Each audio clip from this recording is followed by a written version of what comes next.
thank you for your help, gentlemen. So, Benefit of the doubt. hey, that's back in the 80s, man. I mean, it's a total different story now. When I was your age, well, you know, we've all heard stories about how our parents used to say, when I was your age, I walked uphill to school and uphill home in the snow. Now, this ain't one of those stories. It's the early 80s, so I was probably 21, 22. Had a half-ton Chevy Brown van. Went down to Victoria to visit my cousin. I was always to go down and party and try to pick up chicks. What else would you party for? Anyways, we're driving around down somewhere between Douglas and the Capitol Iron in Victoria, somewhere down there. There's a cop station in the area there that I do remember. Don't know if it's still there or not.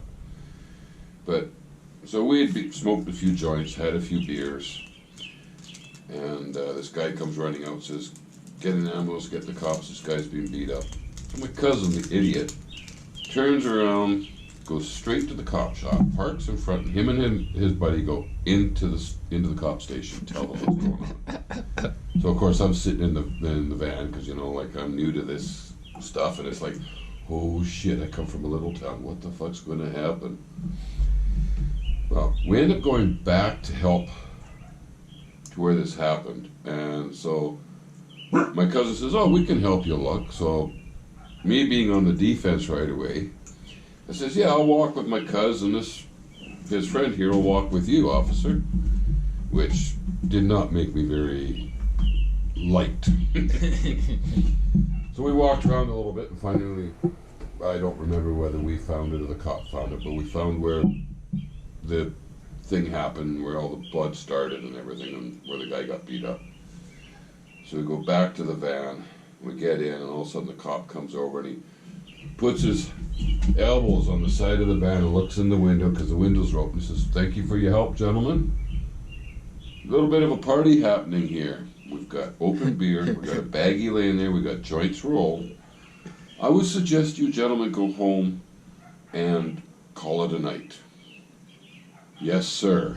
And we did. So, Benefit of the doubt. hey, that's back in the 80s, man. I mean, it's a total different story now. I mean, a lot of your friends, they won't believe that story. That's true. Yeah. And, you know, if you haven't lived it, you can't call it bullshit. But that's something you just can't lie about, man. You still, every once in a while, get a really forgiving officer still. Hey, I just did that a couple of years ago. Marino and I were coming back, I think it was from Vancouver or something. And we come around the lake, hit the bottom of the hump, there's a whole line of cars going around the right lane and going up the hump. It's like, what the fuck's the problem? I hammer it. Marino hammers it.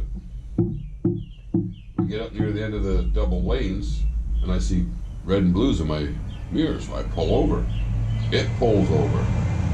I come to a stop, it comes to a stop.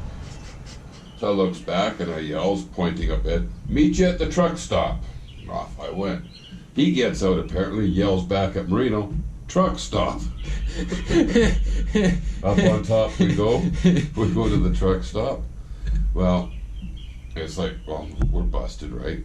Officer comes over, he says, "Do you know how fast you're going?" I says, "No, officer." I says, "When I'm riding," I says, "I can't look at my speedometer," I says, "because it takes my eyes off the road. It's on the tank, so I gotta look down." I says, "It's also near dusk." I says, "It's a stupid design. They got a light blue light with silver needle and everything and lettering, so it's really hard to read." I says, "Here." And I turned on my ignition.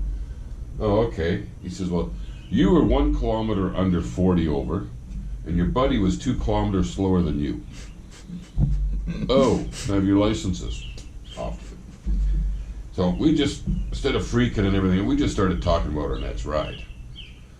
And I've heard stories that they have microphones when they go back in the car to listen to how you're reacting to what's going on. Well, we just had a conversation about another ride and stuff. Like, this wasn't happening. This officer actually came back, handed us their licenses, Gentlemen, you have very, very clean records. Please don't speed anymore and take this warning as a warning.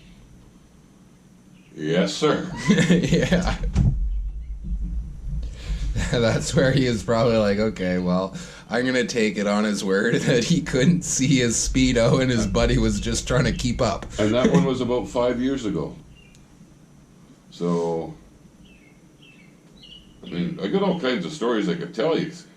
It's just a matter of trying to remember what they are or getting prompted from something that you know about. Anyways, there's 2 stories you can share with your friends and tell them how much of a fool your father is. They'll just understand where I come from a bit more. Oh, poor them. When I was your age,